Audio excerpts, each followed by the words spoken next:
देखिए, मैं चाहता हूं कि हर साल हम ड्यूटी में रहते हैं matric exam inter examination centre पर, तो कुछ अनुभव है उससे आपके बीच में थोड़ा सा हम साझा कर देना चाहते हैं, ताकि जो हम बताएंगे वो आपको प्रैक्टिकली एग्जामिनेशन हॉल में आपके साथ बीतेगा।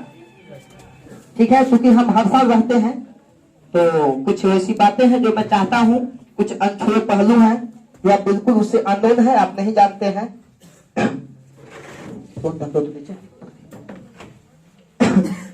देखिए, आपको लगता होगा कि क्या क्या होता है एग्जामिनेशन सेंटर पर। मैं थोड़ा सा चर्चा कर देना चाहता हूं। आपको कहां कहां केयरफुल रहना है।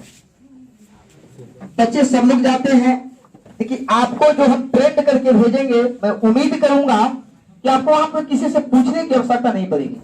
A to Z फैक्ट वहां पर बच्चों को हम लोग अंदर जाकर जो बताते हैं वो चीज मैं आपके बीच में यहीं पर बता दे रहा हूं। एग्जामिनेशन सेंटर पर सबसे पहले आपका पहला दिन है 17 तारीख। 17 तारीख को ना बाबू, 17 तारीख को आपको 9:45 से एग्जामिनेशन लगता स्टार्ट होता है। उसको लगता है 10 कितना 9:45।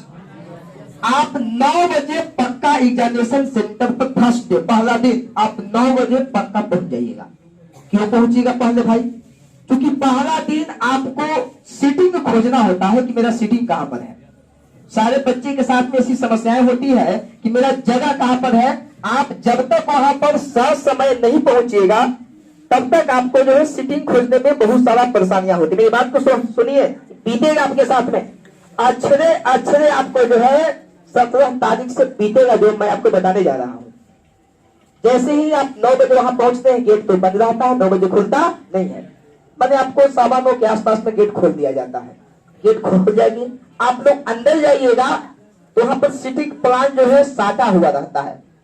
सीटिंग प्लान मतलब जो है रोल नंबर और रोल कोड। ऊपर में जो है रोल कोड रहता है 85-0। मान लिया आपका 24 है ना, किंजल हाई स्कूल का कोड होगा 85-0-24। हम लोग के टाइम से वही आ रहा है, ठीक है 85-0-24। उसके बाद नीचे जो है इस टाइप से जो है 193 20 लाख जो है 193 और नीचे जो है रहेगा 193 से यहाँ पर 200 का 4 तक। इसका मतलब समझिएगा हॉल नंबर 14 में जहां भी आपको लिखा हुआ मिले उसी प्रकार से रहेगा कि मतलब 193 से 204 या 193 से 504 504 तक। इसका मतलब कि जो भी बच्चा 85-0-24 कोड वाले हैं यदि उनके सामने लिखा हुआ है कि 2 लाख कितना इकाई दहाई सैकड़ा हजार 10,000 लाख 20 लाख है ना जी, हाँ ठीक है 20,193 से लेकर जो है 20,504 तक वाले जो है कमला नंबर कहा जाएंगे।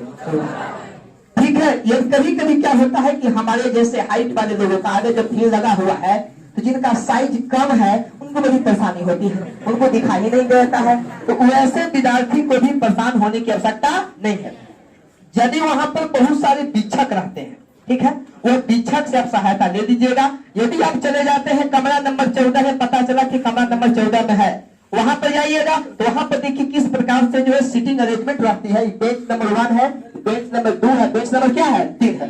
तो यहाँ पर सबसे पहले ये पहला बेंच, दूसरा बेंच, तीसरा बेंच, चौथा बेंच और 5वां बेंच, यहीं पर आपको लिखा हुआ है। इस प्रकार से ऐसा बेंच रहता है। तो इस पर दूसरा कोड का विद्यार्थी बैठा हुआ है, इस पर दूसरा कोड का विद्यार्थी बैठा हुआ है। यहाँ पर आपको 85-0-24 है, तो यहाँ पर आपको 85-0 क्या है 21 है। यहाँ पर आपका मिल गया रोल नंबर 2 कितना 20,193। उसके बाद यहाँ खाली मिलेगा 194 195 और 196।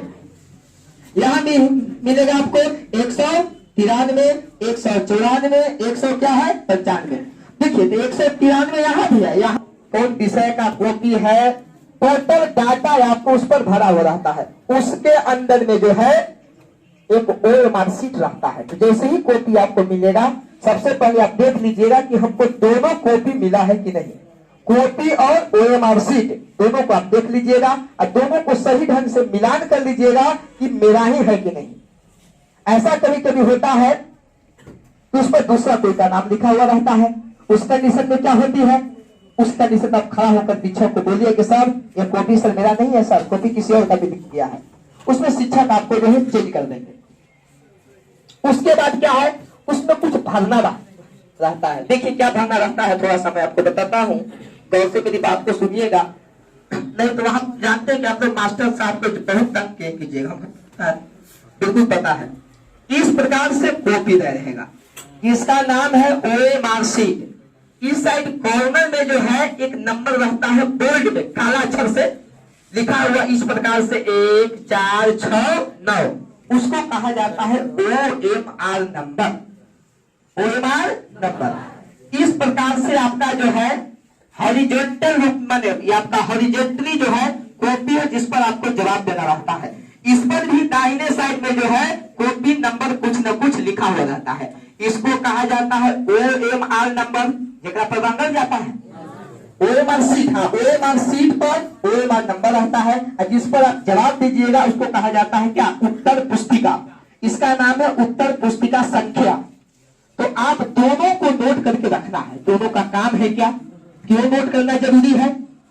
जैसे आपको सवाल मिलेगा आप दोनों को जो है सबसे पहले सवाल पर लिख लीजिएगा कि OMR नंबर इतना और कॉपी नंबर इतना।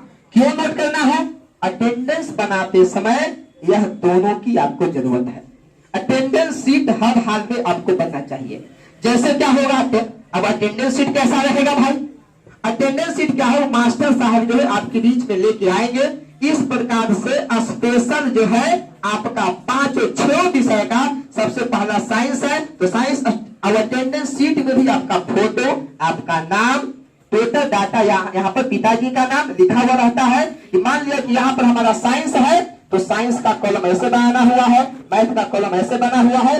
अब प्रत्येक के सामने इस प्रकार से रहता है, यहाँ पर OMR नंबर, यहाँ पर कॉपी नंबर, यहाँ पर सिग्नेचर। तो जो यदि साइंस का है तो यहाँ पर जो है OMR नंबर लिखना रहता है, यहाँ पर कॉपी नंबर लिखना रहता है, और यहाँ पर अपना जो है सिग्नेचर करना रहता है। सिग्नेचर कोशिश कीजिएगा कि वैसे ही करेंगे जैसे एडमिट कार्ड के नीचे आपका है। यदि वो भैरी करेगा तो थोड़ा सा मास्टर साहब को भी लगता है कि दूसरे के मतलब परीक्षा दे रहे हैं क्या, इस चलते आपको प्रयास वो करना है कि जैसा आपको एडमिट कार्ड के नीचे आपका सिग्नेचर है उसी प्रकार से सभी जगह आप सिग्नेचर कीजिएगा। बात आप समझ रहे हैं? समझिएगा तो अच्छा, नहीं समझिएगा तो खैर आपकी जिम्मेदारी है। यह काम, ये कॉपी आपको डेली मिलेगा, प्रतिदिन। साइंस का खत्म हुआ फिर अगला दिन मिलेगा, फिर वही दिन मैथ वाला काम करना है, फिर आपको SST में काम करना है, फिर आपको संस्कृत में काम करना। उसके बाद एक चीज और मिलेगा, एक चीज और मिलेगा का, उसमें आप प्रेजेंट और एब्सेंट वाला, प्रेजेंट और एब्सेंट वाला, क्या प्रेजेंट है कि एब्सेंट है। तो यदि प्रेजेंट है तो वहां पर प्रेजेंट के सामने इस प्रकार से रंग देना है। एब्सेंट है तो मास्टर साहब की जिम्मेदारी है, एक्सपेंड है तो मास्टर साहब की जिम्मेदारी है। तो 2 गो अटेंडेंस सीट आपके बीच में रहेगा, तो दोनों को जो है आपको भरना बहुत जरूरी है। यदि आप 2 गो नहीं भरे हैं तो सर से बोले कि सर मेरा अटेंडेंस अभी नहीं हुआ है। यदि बिना अटेंडेंस के यदि आप जो है वापस चले जाते हैं तो आपका कॉपी लिखने से कोई फायदा नहीं है, क्योंकि बोर्ड को सूचित कर दिया जाए कॉपी आपका है, उसके बावजूद भी बोर्ड को सूचित कर दिया जाएगा कि इस सेंटर से फलना रोल नंबर का विद्यार्थी क्या है, एब्सेंट है। जब एब्सेंट है तो आपका रिजल्ट बोर्ड नहीं देगा। तो किसी भी हाल में जो है आप यहाँ पर अटेंडेंस सीट को नहीं छोड़िएगा।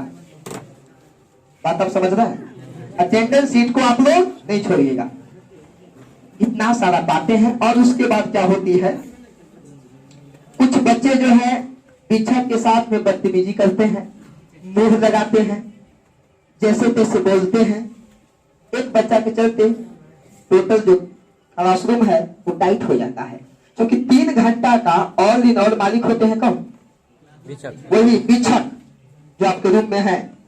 वो चाहेंगे तो आपको कुछ भी कर सकते हैं। DM साहब भी आएगा तो DM साहब एक्सप्लेन नहीं कर करते हैं, लिखवाते हैं मास्टर साहब से, देखिए मैंने इस विद्यार्थी को चीट के साथ पकड़ा। टोटल जिम्मेदारी उन्हीं का है, और वह शिक्षक जब भी जो है आपके लिए ही मरते हैं। क्यों भाई, उनको एक फॉर्म मिलता है भरने के लिए, रोल नंबर मान रूम नंबर 14 में जो है रोल नंबर 193 से 204 तक सभी विद्यार्थियों को मैंने सघन जांच कर लिया है, इसके पास में कोई चीट पुर्जा नहीं। बिना जांच करने बेचारे भर देते हैं। यदि पकड़े जाते हैं तो हम जो है निष्कासित हो सकते हैं। इतना टीचर को फॉर्म भरना पड़ता है सर। हाँ, जिम्मेदारी उतना है, लेकिन आपको हाँ कोई मास्टर साहब जो आपको बिल्कुल जांच करेंगे ना, क्या सीट बाई सीट, क्योंकि उनको भरोसा है कि आप बचिएगा तो हम भी बचेंगे, और आप नहीं बचेगा तो हम भी जाएंगे। तो उनकी बात जरूर मानना है। वो आपको हूबहू बात बताते रहेंगे। जैसे डीएम का गाड़ी ठोकेगा तो बाबू ने डीएम का गाड़ी ठोक लो है, ठीक है। अब उसके बाद फिर तुम कमेंट्री करेंगे, देखो एगो रहेंगे गेट पर, एगो रहते हैं अंदर, ठीक है। और पीछे के भी बहुत मानी काम रहता है, पूरा सिग्नेचर आपके कॉपी पर ही जो है उस पर 3 प्रकार का कॉलम रहता है। एक में आपका जो है आपका सिग्नेचर, दूसरा में आपका जो है एग्जामिनेशन सेंटर भरना रहता है। तो बहुत बच्चे जब पूछते हैं कि सर एग्जामिनेशन सेंटर कहाँ लिखा हुआ है, जानते हैं कहाँ रहता है? एडमिट कार्ड पर आपका जो है परीक्षा केंद्र का नाम लिखा हुआ रहता है, ठीक है। कोई का फतेहपुर संडा होगा, कोई के जो है कहाँ होगा बुदानी सिंह होगा, कोई का जो जगदेव हो, जहाँ भी हो, तो परीक्षा सेंटर कोड जो है वो आपका एडमिट कार्ड पर लिखा हुआ रहता है। उसके बाद उसमें 3 कॉलम, एक आपका सिग्नेचर करना रहता है। सिग्नेचर आप लोग जरूर से जरूर कर दीजिएगा। स्कूल का नाम नहीं लिखना रहता कहीं भी नहीं, आपका, हाँ आपका भी सब नाम भरा, स्कूल का नाम नहीं लिखा हुआ रहता है, सिर्फ सेंटर का नाम लिखना रहता है, ठीक है ना। और देखिए यदि जो है डीएम साहब आपके रूम में ढुक जाते हैं तो आपको पहले ही पीछे बता देंगे कि बाबू डीएम साहब आ रहे हैं, बोलेंगे गेट पे से चल दिए हैं, ऑफिस में गए हैं, इधर आ रहे हैं, शांत हो जाइए, और ए टू जेड आगे थोड़े शांत हो जाएगा, ऐसे बोलेंगे, बिल्कुल शांत हो जाइएगा। मान लिया जाए डीएम साहब पकड़ेंगे किसको, देखिए लगता है उसे गीत गवा रहा है उधर, इनखनी सेंटर पे गीते गाता है, इतना हल्ला करता है इनखनी सेंटर पर, किया है ड्यूटी हम लड़की के सेंटर पर, चुप रहने नहीं करते हैं। खुशी हुआ जान के नहीं, बहुत खुशी हुआ ना। चलिए, तो डीएम साहब यदि जो है आते हैं तो आप बिल्कुल अपना मूली गाड़ के लिखते रहिएगा। वो डिपेंडेंट सीएस जो है, जब मैंने यदि एकाध बार भी वहां से ऑफिस से सीएस नहीं निकल रहे हैं, जो इस बात को इंगित करता है कि आराम से लिख, कोई दिक्कत नहीं है। यदि सीएस का हड़कंप बढ़ा हुआ है, सीएस यदि रूम में जा रहे हैं, इसका मतलब यही है कि सीएस को ऊपर से प्रेशर मिला हुआ है 100%। वहां पर मजिस्ट्रेट होता है, बच्चे केवल जो है डीएम साहब और एसपी साहब से डरते हैं, लेकिन नहीं, वहां पर दोनों जो है मजिस्ट्रेट होते हैं जिनके पास आपको एक्सपेल्ड कराने का पावर आता है, ठीक है। तो मजिस्ट्रेट एकदम सिविल में रहता है, तो पता ही नहीं चलता है, लेकिन उसकी ड्यूटी सेंटर पर ही रहती है। तो मजिस्ट्रेट जब उब जाता है लास्ट में, तब वो एक्सपेल्ड कर देता है, नहीं तो कॉपी छीनता है, केवल छीन के जाके सीएस साहब को दे देंगे, आप समझिए फला रूम के बाद वो आवेगा, सीएस आएगा कॉपी ले ले, मास्टर को 10 बात बोलेगा। तो चोरी कर करिए, सीधा चोरी नहीं। एक बात बहुत इंपॉर्टेंट बात बताना भूल गया, कुछ बच्चे क्या है, चोरी तो मान के लिख रहा है तो पूरा ग्रंथ में पसाव देता है। अरे भाई मेरे, आप ग्रंथ लेके अंदर गए हैं तो शुरुआत में क्या है, निकाल के मेन में चीज को क्या कीजिए, जो मिला उसको फाड़ दीजिए, फाड़ के ग्रंथ को ताखा रखे, बाकी अपने वेले अपने रख दीजिए। और जब भी जो है आप लिख रहे हैं, उस शिक्षक घूम रहे हैं तो थोड़ा सा दुकान लीजिए, उनका भी प्रतिष्ठा है ना। क्या इन्हें कि शिक्षक घूम रहे हैं तो आराम से ऐसा ठीक है नहीं सर, हाथ से पूछता नहीं कौन क्या सर नहीं कोई, तो आप हाथ का सर जी से पूछिएगा तो छीनेंगे नहीं। एक तो चोरी करने ले रहे हैं और उधर जो है तो आप जो है उनसे हाथ सा ले रहा है, नहीं उस कंडीशन में भी आपकी कॉपी छीन ली जाएगी। बीतेगा आपको लगे कि सर जो बताए थे ना, एकदम हूबहू आपको यहाँ पर अंतरात्मा जवाब देगा कि बच्चे सजाने के नहीं बताए थे, ठीक है। हम उम्मीद करेंगे कि आप लोग ढंग से सब चीज, आपकी तैयारी बहुत बेहतर है, आप ढंग से एग्जाम दीजिएगा और कोई विशेष बातें नहीं रहती है। और कोई जो एग्जामिनेशन से रिलेटेड है तो कोई ऐसा विशेष बात है नहीं। चलिए एक बात और, कभी कभी क्या होता है कि आप जहाँ बैठे हुए हैं उसके नीचे जो है चीट पुर्जा गिरा हुआ है, तो थोड़ा सा अगल बगल भी देख लीजिएगा कि मेरे आसपास चीट पुर्जा नहीं रहे, ज्यादा बेहतर है। उसमें एक झोला लेकर घूमते रहता है चीट पुर्जा लेने वाले, बूढ़ा या कोई जवान कुछ भी रहे, तो मैंने अथी लेकर बोना लेकर जो है रूम कहेगा जगह भी हाउस से दे दे, जगह भी हाउस से दे दे, हाउस से दे दे, इस प्रकार से जो है वो चलता रहता है। तो जो कमजोर दिल का होता है चर्च से निकाल के चर्च से दे देता है।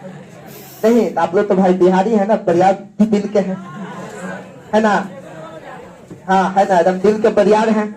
कलेजा पर ले गए तो कलेजा पर पत्थर रख उसको रखे रहो, जब अंदर ढोके गया था।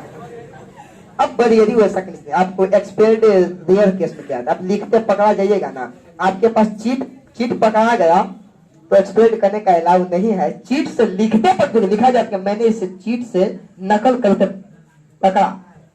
रूल है यही कि यदि आप चीट से लिख रहे हैं तब आपको एक्सप्लेन करने का ऊपर से अलाउ है। चीट आप रखे हुए हैं तो जिम्मेदारी मास्टर साहब की कैसे ढूंढ कर वो मास्टर साहब को डांटेंगे आप जो चेक नहीं किए हैं दो बात मैंने उनको डांटेगा निकाल के फिर आपको देगा कि सबको जांच करिए देखिए आप चीट से मैंने दिखते हुए पकड़ाइएगा तब समस्या खड़ा होता है। ठीक है, ऐसे जो समस्या खड़ा नहीं होती है। अब आप बेहद समझदार हैं। 100 राजा के बराबर एक चोर का बुद्धि होता है। ठीक है, वो कितना दिमाग लगा देगा तो आप जो है उससे एक कदम आगे रहिएगा, यह हमको पूर्ण भरोसा है। ये सब बातें हुआ एग्जामिनेशन सेंटर से रिलेटेड। और भी कुछ विशेष बातें हैं जब आप एग्जाम दे दीजिएगा उसके बाद का एक लंबा सफर आपको तय करना है। एक कुरुक्षेत्र का मैदान है जिसमें आपको लड़ना है। कब? मैट्रिक परीक्षा देने के बाद। उस मैदान में वही लोग टिक पाते हैं जो बहादुर होते हैं। कायर लोगों के लिए वह कुरुक्षेत्र का मैदान नहीं है। तो हम उम्मीद करेंगे कि आप सभी बहादुर विद्यार्थी हैं, सभी कुरुक्षेत्र के मैदान में लड़ने वाले हैं। Yes sir. क्या सभी लड़ने वाले हैं ना जी? Yes sir. लड़ने का मतलब वो लड़ाई तलवार से नहीं कलम से लड़ना। जिस कुरुक्षेत्र की लड़ाई की मैं बात कर रहा हूँ वह कुरुक्षेत्र की लड़ाई कलम से लड़ना है। और बचपन से लेकर आज तक जो आपको माता पिता जो सपना देख रहे हैं कि मेरा बेटा इन साल मैट्रिक पास किया है फिर इंटर पास करेगा, उनका एक अंदर से ललसा है कि इंटर के पास वह कंपटीशन का तैयारी करेगा, मेरे बेटा जॉब करेगा उसको सुंदर बीवी ला के दे देंगे, उनको तिलक लेंगे। ऐसा बाप का सपना रहता है, ऐसा बाप का सपना रहता है। नहीं अपाचे ही मिलता है नहीं। आप तो पढ़े लिखे युवा हैं, आप दहेज प्रथा का विरोध करते होंगे। Yes sir. दहेज प्रथा का समर्थन करते हैं।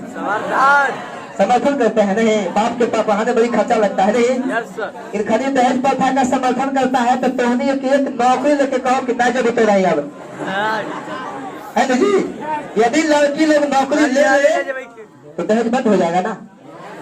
यदि नौकरी जो है लड़की लोग ले पढ़ना चालू कर दे तो बाप का खेत जो बिकता है, जमीन जो बिकता है, जो उनका घर बिकता है, बिकना बंद हो जाएगा क्या?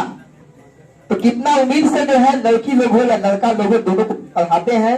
पढ़ने का मुख्य उद्देश्य आपको जो है गार्जियन कराता है नौकरी देना कि मेरा बेटा जो है एक अच्छा इंसान बने, इंसान बनकर जो है उस देश का नाम रोशन करे। तो कैसे होगा ये? मैट्रिक के बाद यदि पढ़ाई को आप छोड़ दीजिएगा, बहुत गरीब घर के बच्चे हैं जो पढ़ाई को छोड़ ही देते हैं।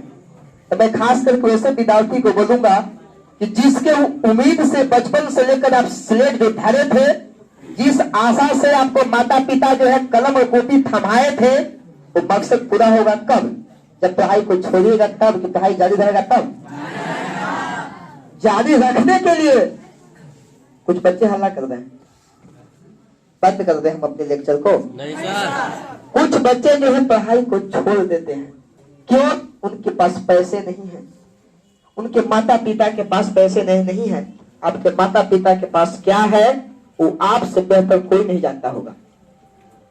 आपसे अच्छा ढंग से कोई नहीं जानता होगा कि मेरे माता पिता कितने अमीर खानदान में पैदा हुए थे।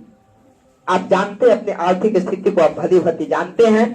उसके बावजूद भी माता पिता कितना होगा कर्जा लेके देंगे, सूद पर लेके देंगे, तुमको पढ़ने के लिए पैसा देते हैं।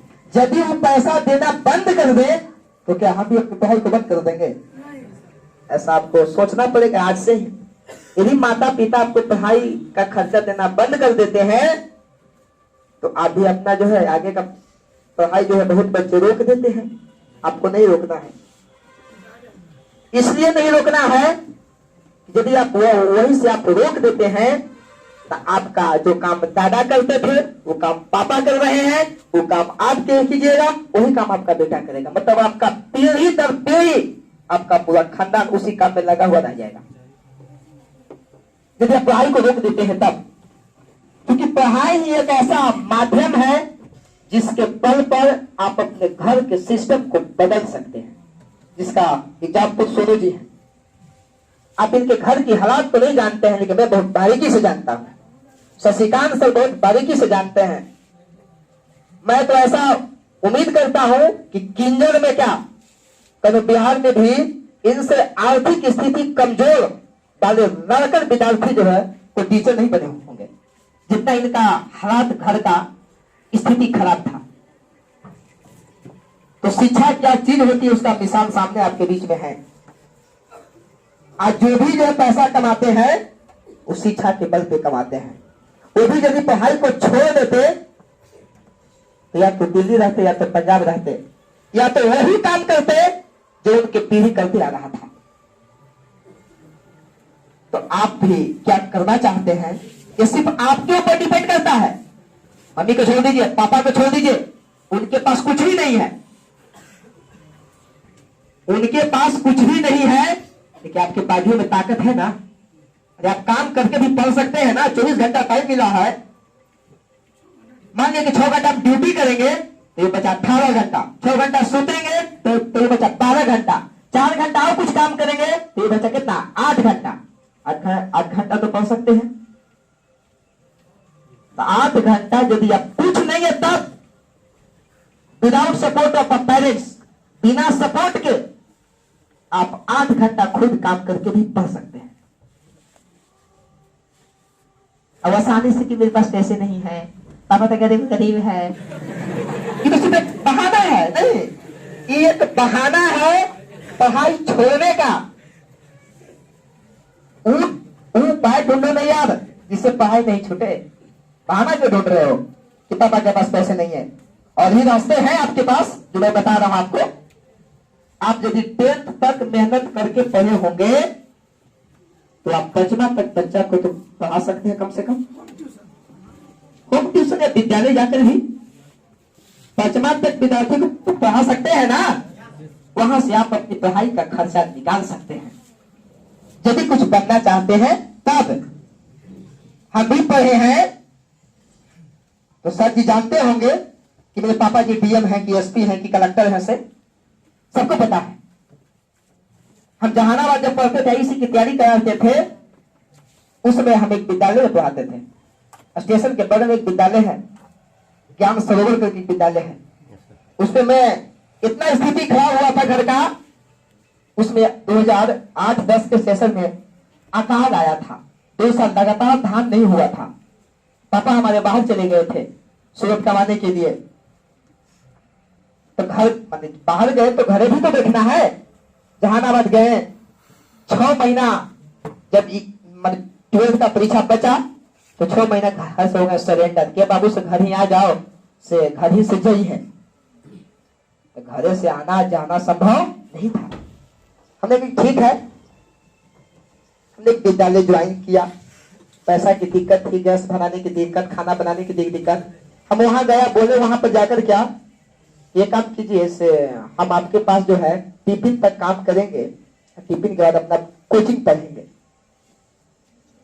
ये हकीकत बता रहे हैं आपको। इसका प्रमाण वही जानता होगा जो मेरे साथ लॉज में रहता होगा। वहां गए तो ठीक है सर 500 रुपया हम आपको देंगे, से आप 9 बजे आइएगा और 1 बजे चले जाइएगा। भाई ठीक है, लेकिन हम 2 बार खाएंगे सर। आएंगे 9 बजे तो भर पेट खाएंगे, 1 बजे जाएंगे तो भर पेट खा के जाएंगे। क्यों ऐसा बोले थे? कहा तो ये भरा रहेगा तो कुछ हो सकता है, बाबा तक ऐसा नहीं है। तो आराम से 6 महीना तक हमने परीक्षा जब देना था तो वहां छोड़ दिए थे। तो बोले थे कि सर से आप आइएगा, सब परीक्षा देने के बाद जो है आप यही रह जाइएगा हॉस्टल में, आपको देंगे हम 3000 रुपया देंगे, 24 घंटा रहिएगा तब भी ठीक हो, बाद में देंगे, देखा जाएगा। उसके बाद घरे हम आए एग्जामिनेशन देकर तो 2 महीने ऐसी घर ही रहे। पापा तो सूरत थे। पापा फोन किए कि क्या करना है, जहानाबाद रहना है। तो जहानाबाद रहेंगे तो फिर वही काम हमको करना पड़ेगा जो काम करते थे। बोले या तो पटना भेजिए या तो वही बुला लीजिए। का या तो पटना भेजे या तो बुला दीजिए वही। तो खेत उधर के पास में तनी नहीं था, खेत उधर के बेचारे अपना भेजे थे। पढ़े, जो भी नसीब में था मिला। सोचे तो जब पढ़ते थे उस समय जो था, सर जानते हैं हम मैथ के टीचर नहीं थे, सही बात है झूठ बात है सर, कोचिंग के टीचर थे, इंग्लिश के टीचर थे सर, जानते हैं कब बहुत बारीकी से। तो पटना कॉलेज, पटना बिहार का सबसे टॉप यूनिवर्सिटी है पटना यूनिवर्सिटी, उसमें मेरा नामांकन हुआ था। इंग्लिश के मास्टर साहब हम आए थे किंजर की धरती पर, किंजर की धरती पर मेरा बोर्ड लगा था धर्मा इंग्लिश क्लासेस। सर जानते हैं सर, वो उसमें बहुत नजदीक हुए थे। सर का ही देन है कि हम यहाँ जो है रोके, नहीं तो किंजर मार्केट छूट रहा था। अभी हम मेरी कोचिंग जो मांगन में जा रहा था, लेकिन सर बहुत समझाए कि कोचिंग गुरु जी के चक्कर में पैर पड़ल है, फलान है, ढकान है, बहुत समझाए। इनका बहुत बड़ा योगदान है कि किंजर की बच्ची आज मैथ और साइंस पढ़ रहे हैं। ये बोले कि आप मैथ साइंस पढ़ाइए सर से, आपका मैथ साइंस बहुत अच्छा है, क्योंकि उसमें क्रैश क्वेश्चन सब विषय पढ़ाते थे। ठीक है नापंडे जी पढ़ाइए। उसी समय से जो है हमने दोनों बहुत अच्छा कॉम्बिनेशन था का सर। जब हम पढ़ते थे उस समय यह नहीं सोचते थे कि हम मास्टर बनेंगे। सोचा था मैंने कि जिंदगी की हर खुशियां हर मंजिल मुझे नसीब होगी, सोचा था मैंने कि जिंदगी की हर खुशियां हर मंजिल मुझे नसीब होंगे, मगर खुदा भी क्या करे उसके लिए जिसकी किस्मत बदनसीब होंगे। मैंने कभी ख्वाब भी नहीं देखा था अपने सपनों में भी नहीं कि मैं मास्टर बनूंगा, लेकिन बीच में बिहार सरकार की एक वैकेंसी आई, 10 में इंटर किए, 11 वैकेंसी आई, 12 में परीक्षा दी, 13 में ज्वाइन किया, 12 में कोचिंग खुल गया था। आपको मेहनत तो करना होगा, संघर्ष जो है आपको करना होगा, लड़ना होगा। ऐसा कहा जाता है कि मनुष्य जो है धरती पर का सबसे विवेकशील सबसे समझदार प्राणी है। 84 लाख योनि जो है, ऐसा हमारे धर्म ग्रंथ कहता है कि 84 लाख योनि में मनुष्य सबसे श्रेष्ठ प्राणी है। काहे लगे? जब वही काम करता है जो काम जानवर करता है। आप जो भी काम करते हैं सब के सब काम कुत्ता भी करता है, लेकिन कुत्ता में सोचने और समझने की क्षमता नहीं है। यदि कुत्ता में भी सोचने और समझने की क्षमता होता तो ही जींस पहनता, अपने बदन को ढकता, लेकिन उसके पास पता ही नहीं है कि क्या माने क्या होता है। तो आप जो है जानवर और मनुष्य में मात्र एक ही चीज का फर्क है कि आप में सोचने और समझने की क्षमताएं हैं और उसमें सोचने और समझने की क्षमता नहीं है। तो आप सबसे श्रेष्ठ प्राणी है, खाली कहने के लिए कि काम भी श्रेष्ठ हो क्या?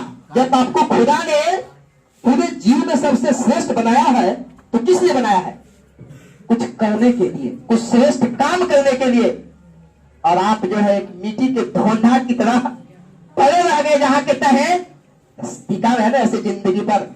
इससे अच्छा तो कुत्ता माने जानवर पैदा ले लेते, वो भी नहीं कुछ किया, हम भी नहीं किए कुछ। तो मैं तो अधिकार क्या होता हूं कि मनुष्य की माने मनुष्य जन्म में आपकी जो पैदाइश हुई है वो आपके लिए अधिकार है कि मनुष्य घर में पैदा लिए और कुछ किए नहीं।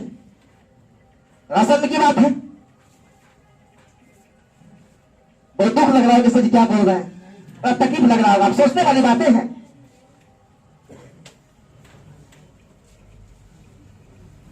आपको करना होगा, सिर्फ सपना देखने से, सिर्फ सोचने से।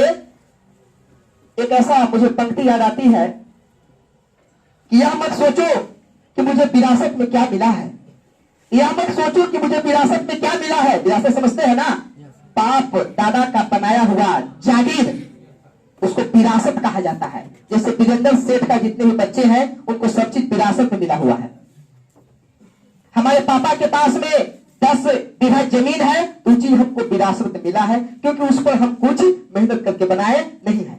तो यह मत सोचो कि तुम्हें विरासत में क्या मिला है, यह सोचो कि मैं विरासत में क्या छोड़ के जा रहा हूं। इसका फिक्र करो कि विरासत में हम क्या छोड़कर जाने वाले हैं।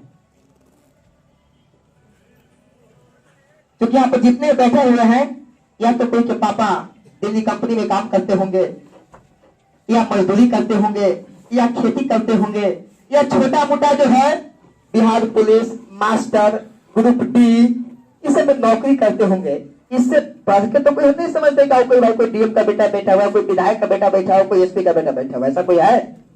Anybody else? नहीं है। आपको तो पढ़ना है, बिना पढ़ने कुछ होगा ही नहीं। बड़ी बात लगती बोल रहे हैं, नहीं टीका लग रहा होगा हमारी बात आपको। तो उम्मीद करेंगे कि आप सभी इस जन्म का, इस मनुष्य योनि का आप जरूर फायदा उठाइएगा। एक पहचान बनाइए, एक पहचान बनाइए कम से कम, जिसे सोनू सर का पहचान है। किन्नर पढ़ने वाला बच्चा जानता होगा कि सोनू सर पढ़ाते हैं। भले आप तैयार हो जाए ना आवे, वो अलग बातें हैं, लेकिन जानता है कि सोनू सर पढ़ाते हैं। हम लोग जानता है, तो हम यूं जानता होगा, नाम हमको सुना होगा। भले हमरा भी पढ़ो चाहे मत पढ़ो, लेकिन धर्मपाल सर का नाम तो सुना ही होगा। नहीं, चेहरा देखो चाहे मत देखो, चेहरा देख के लगता है, मैंने नाम सुन के लगता है धर्मपाल सर मतलब तो 2 कट्ठा में जगह छेका ऐसा लगता होगा कि नाम बहुत बड़ा है, तो शरीर का शकल भी बहुत बड़ा होगा।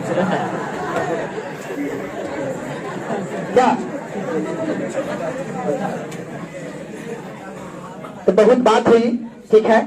यदि उसके बाद आप कुछ बन जाइएगा, तो बनने के बाद आपको माता पिता, कुछ बच्चे अपने माता पिता को छोड़कर अपने बीवी बच्चों के साथ में अपना जो है जिंदगी गुजारते हैं। उनकी माँ जो है एक बेसहारा की तरह जिंदगी बिताती है, इसका भी आपको ख्याल रखना। मैं जानता हूं कि आपको बहुत ऊपर जाना है, मैं जानता हूं कि आप बहुत अच्छे इंसान बनिएगा, लेकिन वहां से जाकर अपने माता पिता को ही भूल जाइएगा, तो वह सफलता भी हम अच्छा नहीं समझते हैं। जिसमें यादें न आए वो तन्हाई किस काम की, जिसमें यादें न आए वो तन्हाई किस काम की, और जो बिजली न बना दे वो खुदाई किस काम की। जिसमें यादें न आए वो तन्हाई किस काम की, और जो बिजली न बना दे वो खुदाई किस काम की। बेशक आपको बहुत ऊपर जाना है, मगर जहां से अपनों न दिखे वह ऊंचाई किस काम की। कितना है ऊपर जाइए, और वहां से कम अपना इंसान तो दिखना चाहिए कि कोई था मेरा भी। आप ऑफिस में काम करते हैं, वहां पर आपके पापा पहुंचते हैं, वहां पर बहुत सारे आपको सब साथीगण हैं, पिताजी आपको वही गच्छी, वही फटी हुई कमीज, वही टूटा हुआ चप्पल, तुम जब वहां पर पहुंचते हैं तो आप अपने पिता को पिता कहने से इनकार कर देते हैं, अपनी प्रतिष्ठा के चक्कर में कि मेरी प्रतिष्ठा का हनन होगा। क्या सोचेंगे सामने वाले कि तुम्हारे पिताजी हैं, पिताजी को नौकर कहकर संबोधित करते हैं। धिक्कार है उस बेटा पर। यदि बाप को पता होता कि मेरा बेटा आगे चलकर हमको नौकर समझेगा, तो जिस काबिल आपको बनाए हैं उस काबिल आप नहीं होते। ऐसे क्या बोले, बहुत हमको बोलने की आदत है, हम बोलेंगे कि कभी खत्म होने वाली चीज नहीं है। तो आप लोग उम्मीद करेंगे कि सब लोग अच्छा से पास करिए। आपकी बेहतर रिजल्ट का, बेहतर अंक का हम मंगल कामना करते हैं, और सर का गरिमा दूर रखिएगा। धन्यवाद।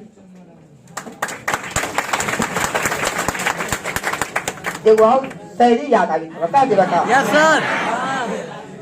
और देखिए मुझे बहुत याद आता है। कैसे जीना चाहता हूँ मगर जिंदगी रास नहीं आती, बाबा जीना चाहता हूँ मगर जिंदगी रास नहीं आती, मरना चाहता हूँ मगर मौत पास नहीं आती। बाबा बहुत उदास रहता हूँ इस जिंदगी से, क्योंकि किसी की यादें मुझे तड़पाने से बाज नहीं आती। और हम और आप जिंदगी के कैसे मोड़ पर हैं। सोनू सर के पास जो आपका जगह यहाँ पर फिक्स था कि मैं यहाँ बैठता हूँ, मैं वहां बैठता हूँ, आज के बाद इस जगह की दावेदारी समाप्त होने जा रही है। लड़ जाते थे, कह हटे यहाँ से, तुम ये हमारी जगह है, लड़ते थे ना, लेकिन आज के बाद उस जगह की दावेदारी आपको समाप्त होने वाले हैं। कितना दर्द होता है जुदाई का, बेदर्द जमाना क्या जाने क्या रस्म सगाई होती है। दर्द तो उस वक्त होती है जब किसी की विदाई होती है।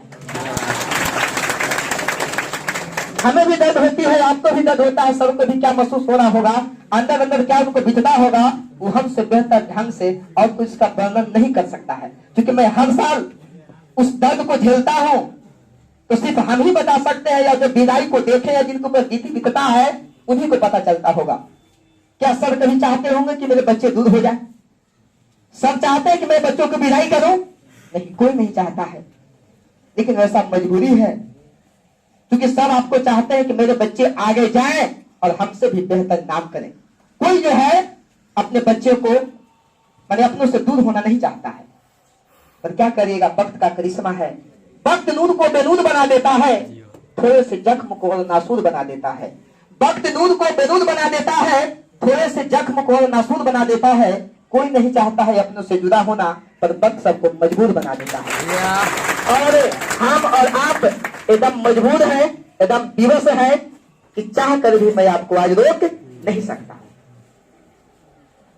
और कुछ बोली बड़ी हम बोल रही हूँ, वो बोलने की बीमारी है नहीं। और जाते जाते कुछ और बातें कह देते हैं। कुछ पंक्ति में मेरे पास बड़ी मानी पंक्ति याद आ रही है। ये सबसे अंतिम पंक्ति है, सबसे लास्ट पंक्ति है कि ओ खुदा मेरी अदालत में मेरी जमानत रखना, ओ खुदा मेरी अदालत में मेरी जमानत रखना, मैं रहूं या ना रहूं, मेरे इन सारे विद्यार्थियों को हमेशा सलामत रखना।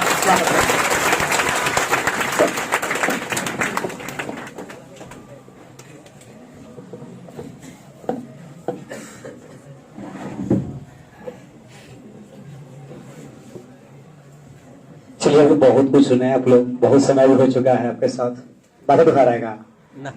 चलिए, आज दिन है, आज हर का दिक्कत है बहुत। आज के बाद आप लोग हमसे अलग हो रहे हैं, भले रास्ता मिलो चाहे ना मिलो, लेकिन देखो, लेकिन अच्छी बात है। सर बोले बहुत अच्छे से बात है आप लोग को, क्या करना है जिंदगी, क्या नहीं करना है। 10th बाद ही नहीं कि मैट्रिक एग्जाम देके घर पे बैठ जाएंगे, नहीं, ये सोचना नहीं है। बहुत मैं आप लोग कल भी कहा भी था मैंने, कि पहले ही बोल दे रहे हैं क्या कि हमको इतना समय मिलेगा नहीं, कहते हैं तरीके, क्योंकि हम जानते हैं कि उसे बोल भी नहीं पाएंगे, मेरे पास कुछ समय ही मेरे पास है ही नहीं, अल्फाज ही नहीं बोलने का। ठीक है, तो मैं एक ही बात बताना चाहता हूँ आपको, ठीक है, जो भी आपके साथ हुआ, जो भी हम कुछ गलती की होंगे, एक बड़े भाई समझकर, जो समझकर आप हमें माफ करना चाहते हैं आप कर देंगे।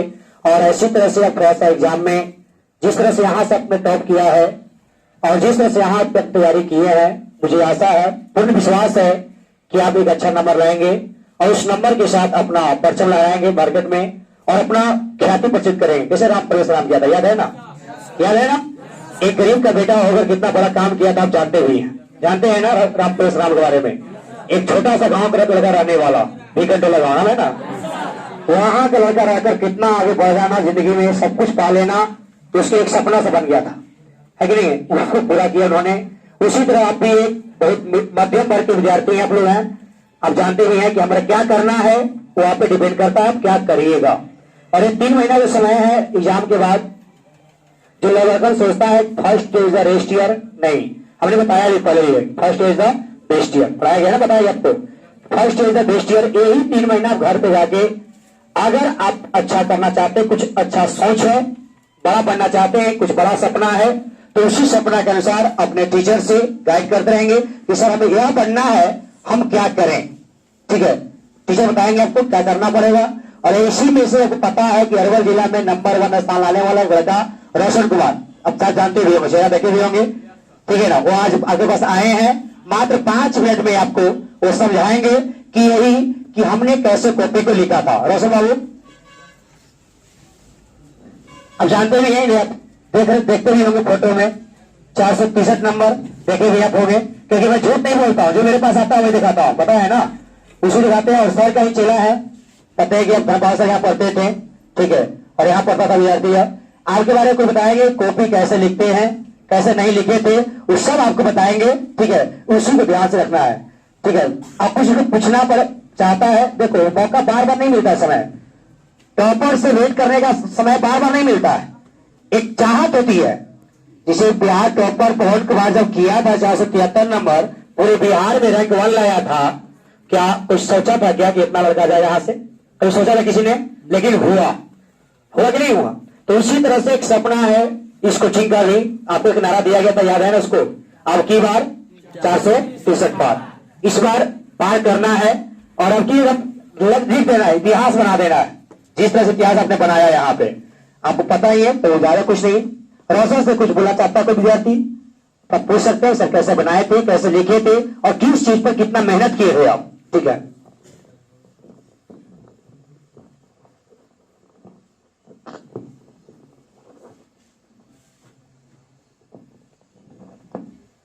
देखो सर तो सब समझा ही दिए हैं, लेकिन उसमें कुछ भी हमने जो अनुभव किया है उसे बताना चाहता हूं।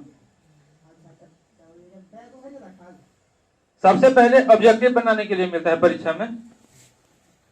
उसमें जब हम शुरू से स्टार्ट करते हैं तो उसमें यदि कुछ समझ में ना है क्वेश्चन तो घबराना नहीं है। अगर आगे से नहीं बनता है तो फिर हम पीछे से शुरू करेंगे। अगर पीछे से भी नहीं बनता है तो बीच से शुरू करेंगे। अगर जहां से बन रहा है वहीं से हम बनाना। अब 100 में मात्र 50 को ही बनाना है क्वेश्चन ऑब्जेक्टिव में, जिस पे हम पूरा कॉन्फिडेंस है कि इसमें मेरा सही है वही क्वेश्चन बनाना है। फिर सब्जेक्टिव में, सब्जेक्टिव में भाषा का ध्यान रखना जरूरी है। उसमें भाषा अपना होना चाहिए। किताब के लिखेगा या कोई गाइड के पढ़ के लिखेगा तो उतना नंबर नहीं मिलता है। उसमें अपना भाषा बनाओ और उसमें भी कम क्वेश्चन बनाना रहता है। जितना क्वेश्चन बनाना है उसको पहले टिक कर लो। अगर शुरू से हम बनाने लगते हैं तो बीच में लिखें फिर समझ में नहीं आ रहा, उसमें भी नंबर कट जाएगा।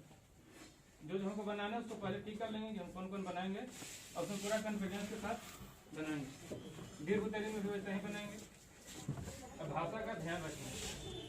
फिर हिंदी अंग्रेजी में है तो जो हमको लग रहा है कि अच्छा है, इसमें हम बहुत अच्छा लिख सकते हैं, टीचर को इम्प्रेस कर सकते हैं, तो उसको पहले बनाएंगे ताकि जो वहाँ जांच करेंगे तो उनके दिमाग में बैठ जाए कि नहीं लड़का अच्छा है, उसके बाद नंबर अच्छा मिलेगा। और आपने पहले सब्जेक्टिव मैंने किस तरह से आपने पूछा था या तो बच्चों को बताइए कि सब्जेक्टिव का भाषा कैसे बनाएंगे और कैसे स्टार्ट कैसे करेंगे, कॉपी में कौन क्वेश्चन पहले बनाएंगे, इस तरह से बता दीजिए। इनको भी सपना है कि हम भी कुछ अच्छा करें। सब्जेक्टिव है भाषा अपना होना चाहिए। ऐसा नहीं कि जो गाइड से रख के जाते हैं या गैस से रख के जाएंगे वही लिख देंगे। अगर उससे लिखेंगे तो सब बच्चा एक ही मिलेगा, तो समझ जाएगा कि चोरी करके लिखा है। मैंने कहा भी था, आपको पता है ना, कॉपी वाला करना है, पहचान अलग बनाना है। सबका नंबर वही क्वेश्चन है, क्वेश्चन वही आंसर वही है, लेकिन हम लोग के पास रास्ता दिखाना अलग दिखाना है कि मेरा कॉपी अलग अलग पहचान बने। ठीक है, ऑब्जेक्टिव में नंबर नहीं जाता, लेकिन सब्जेक्टिव से रैंक ऊपर जाता है। तो सब्जेक्टिव में तो क्या करते हैं, क्वेश्चन छोड़ देते हैं, जो नहीं आ रहा उसको सीधा छोड़ देंगे। तो छोड़ना नहीं है। अगर 2 लाइन आता है 2 लाइन लिखेंगे, 3 लाइन आता है 3 लाइन लिखेंगे, जितना आता है उतना ही लिखेंगे। जब तुम आधा नंबर तो देगा ना। अगर जैसे हमको पूरा हो गया, जितना क्वेश्चन बनाना उतना पूरा करते हैं तब तो कोई दिक्कत नहीं बनाए। लेकिन अगर क्वेश्चन घट रहा है उतना पूरा नहीं कर पाए हैं, जो बाकी क्वेश्चन बच गया है उसमें अगर थोड़ा सा भी आता है उतना ही लिखेंगे, 1 नंबर तो मिलेगा। समझ में आया आप लोग को? समझ में आया? फिर परीक्षा के बाद का समय, हमने भी परीक्षा जब दिया था मैट्रिक से, तो उसके बाद में 2-3 महीने समय मिलता है रिजल्ट आने में। तो उस बीच में हम मैथ साइंस छोड़ के इतिहास भूगोल पढ़ने लगे, जिससे हमारा जो मैथ और साइंस पढ़ने का जो फ्लो था टूट गया। फिर वहाँ पढ़ना गया तो थोड़ा दिक्कत हो रहा था। इसलिए जो आगे तुम पढ़ना चाहते हो उसी की तैयारी में अभी से लग जाओ। जब परीक्षा तक आओ तो उसी में फिर तैयारी में लग जाओ तुरंत। इतनी बड़ी बात बोला, समझ सकते हैं आपको इस बात को, क्योंकि ये नहीं है कि हमको रास्ता भटक जाना है, क्या मंजिल पाना हमको है, किस चीज को भी जाना हमको है, उस चीज का पहले से ही आप 3 महीना बैठकर उसको। वैसे माने कि अंग्रेजी का नॉलेज विद्यार्थी बड़ी कम होता है। बड़ी झेला से बात भी किया सर ने, बोला कि सर वहां पे इतना दिक्कत हो रहा है कि अंग्रेजी थोड़ा सा बड़ी हाई लेवल चल रहा था, तो हमको उतना समझ नहीं आ पा रहा था। इसलिए अगर आपको जाना चाहते हैं, इंजीनियरिंग करना चाहते हैं, जब कुछ जो भी आप करना चाहते हैं, अगर जिनको अंग्रेजी बढ़िया से नहीं तैयारी हुआ है वो कम से कम 3 महीना घर बैठ, जो पढ़ना चाहते हैं, जो इंजीनियरिंग लेवल में पॉलिटेक्निक मेंटर्स में होगा ना, माने मेंटर्स में आईआईटी लेवल, एयरफोर्स में आप जाकर अंग्रेजी में थोड़ा सा स्पोकन पे, ग्रामर पे, जो भी स्पोकन खास रखिएगा, क्योंकि आप जानते हैं कि बिना ग्रामर सब रखने पढ़ा देगा आपको, ग्रामर सब आपको बता देगा। टेस्ट सब जानता है, लेकिन अंग्रेजी का नॉलेज बोलने कैसे आएगा, कैसे बात कर सकते हैं, फ्लुएंटली बोल सकते हैं, उसके लिए आपको अंग्रेजी सीखना बहुत जरूरी है। भले आपने 10 तक ध्यान ना दिए हैं अंग्रेजी में, लेकिन विश्वास करना है अपने आप से कि आपको ISC लेवल पर पहुंचकर अंग्रेजी को अच्छा करना है। और अंग्रेजी करने के लिए अगर किंजल रहना चाहते हैं तो मैं कहता हूँ, मैं जहाँ पढ़ा हूँ मैं उन्हीं का हमेशा गुणगान करता हूँ। जानते भी आप हैं कि मैं पढ़ा हूँ, बचपन से ही पढ़ा हूँ संस्कार सर के यहाँ अचीवमेंट डिस्को सेंटर, जानते भी आप लोग हैं, जहाँ पे हर वर्ष प्रति वर्ष टॉपर निकलता ही कन्फर्म है। क्योंकि ये नहीं कि मैं टॉपर पैदा करते हैं, ऐसा नहीं है, क्योंकि इनका पढ़ाने का तरीका और इस सब्जेक्टिव ज्यादा बार करते हैं, ग्रामर पे कम करते हैं, क्योंकि ग्रामर उतना मायने रखता नहीं है। लिखने का शैली, पैसेज कैसे बनाएंगे, नोटिस कैसे लिखेंगे, मैसेज कैसे लिखेंगे, ठीक है, पैराग्राफ कैसे 10 लाइन अंग्रेजी कैसे लिख सकते हैं, ये सबसे बड़ी बात है। क्योंकि राम सेतु में ही कुछ भी रहे वो सब कर लेगा, है कि नहीं है, वो नियम यार सब बना लेगा, लेकिन कोई कहे तो 10 लाइन बोलेगा अंग्रेजी में अट के बैठ जाएगा, है कि नहीं है। तो ऐसे लिए आप अंग्रेजी प्रयास करेंगे। और जो विषय मान लीजिए एनडीए कोई करना चाहता है, कोई पॉलिटेक्निक करना चाहता है, कोई IIT तैयारी करना चाहता है, कोई बड़ा कॉलेज जाएगा, कोई इंटर करेगा, तो इंटर के लिए किंजर भी एक बहुत बड़ा प्लेटफॉर्म तैयार हो चुका है। जिनके पास पैसे की कमी है, आर्थिक कमी है, वो अपना किंजर में रहकर अच्छे टीचर है, जैसे कि यहाँ पे आए पारावान क्लासेस दीपक सर, वह भी बहुत कम समय अपना पहचान जिसको मैंने बनाया था, उन्होंने अपनी मेहनत की बल पे, अपने टैलेंट की बल पे बच्चों को आगे बढ़ाते हुए मेहनत किए, अच्छा रिजल्ट दिए। हर वर्ष वहां तैयार होता है विद्यार्थी। इसी तरह आप वहां भी जाकर पढ़ देखेंगे, जहां पसंद पड़ेगा वहां रुकना है, किसी के दबाव में रहना नहीं है। जहां हमको लगे कि हमारे एक टीचर है, हम यहाँ पे समझ रहे हैं, हमको बात मानते हैं, हम उनका बात मान रहे हैं, तो सही है, उनके पास रुकना जरूरी है, बाकी के पास नहीं। जाना बढ़िएगा, जाना चेक करिएगा, जहां बढ़िया मिलता है वहां का। 10th के बाद लेकर दिमाग 10th के बाद क्वेश्चन, 10th के बाद क्या करें, सबसे बड़ा क्वेश्चन आता है 10th के बाद क्या करें। तो 10th के बाद क्या करें, उसके लिए आपको मेहनत करनी पड़ेगा। आप हमेशा आगे बढ़ते हैं जिंदगी में, हमेशा आगे बढ़े, इसी मेरी शुभकामना रहेगी आपके साथ। और जाकर एग्जाम देना है, हाथ नहीं रखना है, माइंड में रखना। किसी को दिक्कत होती है, कोई क्वेश्चन दिक्कत होता है हमसे, हाँ हमसे कॉन्टेक्ट कर सकते, कॉन्टेक्ट नंबर पास होगा ही, ठीक है, कॉन्टेक्ट नंबर है मेरा, हाँ मेरा कॉन्टेक्ट हो जाते, मेरा व्हाट्सएप नंबर यही है मेरा। अगर किसी को कॉन्टेक्ट करना है, मेरा कॉन्टेक्ट नंबर है, किसी प्रश्न प्रॉब्लम है किसी को, क्या कल नहीं खा रहे थे, कल इतने वर्ष आगे इतने व्यस्त करते कुछ नहीं तो पता है, कल नहीं आता है, इतने व्यस्त कर देंगे। 8 बजे रात में घर आए बाइक से पटना से, तो सोच कितना व्यस्त है, कल भाई नाम नहीं खा रहे, व्यस्तता के सवाल है, हमने कहा भी था लोग से, ठीक है बाबू नीचे से तो अभी मंगा दो, नीचे भी बाबू लेते तो। हाँ एक बात और, सही विद्यार्थी मैंने लास्ट दिन, अच्छा हाँ सॉरी नहीं, एक राम बाबू है, आज वो सुनाएंगे कुछ होते बोले, विद्यार्थी आपके ही है, और राम बाबू बताओ कुछ सुना दीजिए।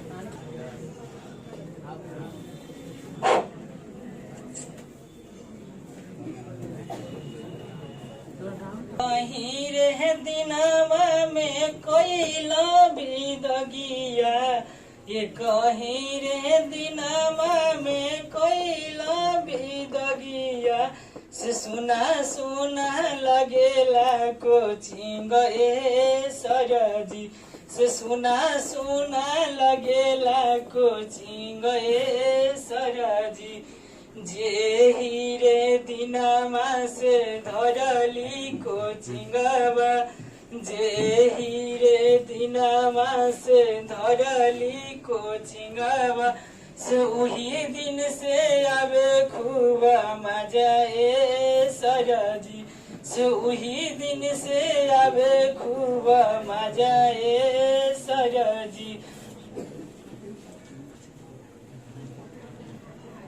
हम के पढ़ावला मैया मैया कही के, हम के पढ़ावला, से आज काहे मुहावा मोड़ला ए सरजी, से आज काहे मुहावा मोड़ला ए सरजी।